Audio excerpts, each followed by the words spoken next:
Erling Haaland is the best player in the world right now, and he has transformed Man City from a great team into one that's capable of blowing everyone away this season.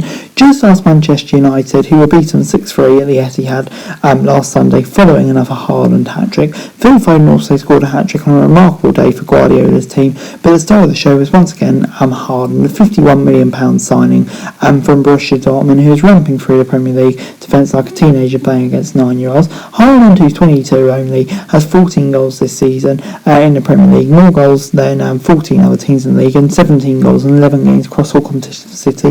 This includes hat-tricks in successive home games against Palace, Forest and United. Just to underscore how much of an impact Haaland had so much in a City shirt, he can now claim to have scored as many Premier League hat-tricks free as Cristiano Ronaldo. Haaland has pulled level with the United forward after just 8 games. Michael Owen has the quickest player to score 3 Premier League hat-tricks. He took 48 games for Liverpool's bag his third, so 48 games for simply obliterating records that have been expected to stand for decades. There was something poignant about the fact that Ronaldo spent the full 90 minutes on the substitutes bench as Haaland tore his team apart. Ronaldo has been at the summit of the world's game for more than a decade, sharing a billing as the world's best player with Lionel Messi throughout the period, but the 37-year-old Ronaldo, the baton has firmly been passed to Haaland after watching him up close at the Etihad. What Erling Haaland is doing, he's done in Norway, Austria and Germany. That's the reality. Guardiola said, well, the quality we have alongside him, it helps him with scoring goals. What he has done, how he scores, how he moves, his incredible instinct to know when a ball is coming. I've never taught him anything. He's got that all from his parents. I have incredible centre forwards in my career, but what I like about Erling is that even in the end of the game, he's still involved and wants to be part of the situation, but his talent is to put the ball back to the net. He's a fantastic striker. Kylian Mbappe is perhaps the only footballer who could argue he should be placed higher than Haaland as the best player in the world, but the France forward is only 11 goals in 10 games for PSG this season. His numbers pale in significance when compared with Haaland. Haaland and Mbappe are going to dominate the world stage in years ahead, just as Messi and Ronaldo did during the past decade. Neither has won the Champions League yet, but it'd be a pretty safe bet to suggest that one will do pretty soon, if not both. It's just a huge shame for football that Haaland won't be at the World Cup this year due to Norway failing to qualify. The game's biggest competition will be without his best player, will certainly lack something in Qatar,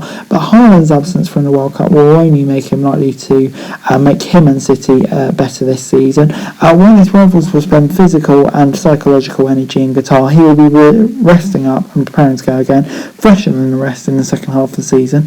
It was an ominous prospect for City's rivals. They were already the best team in England before Haaland arrived, but although they still trail early leaders Arsenal in the title race, it seems to only be a matter of time before Guardiola's juggernaut go top and pull clear before disappearing over the horizon. United were the first Big 16 to face City and Haaland this season. Prior to the derby, it could have been suggested that a soft start to the campaign had helped Haaland embellish his stats and that the first big challenge would give us a clearer picture of his capabilities. After United's 6-3 thrashing, however, we got a clear picture right enough, and it's the same as it was before. He is virtually unstoppable. He has pace, power, fantastic movement. He's also a true goal scorer's instinct, which enables him to get into positions that most strikers don't see. His second goal against United, where he slid in at the far post to convert Kevin De Bruyne's cross with a classic example of Haaland spotting a gap others wouldn't.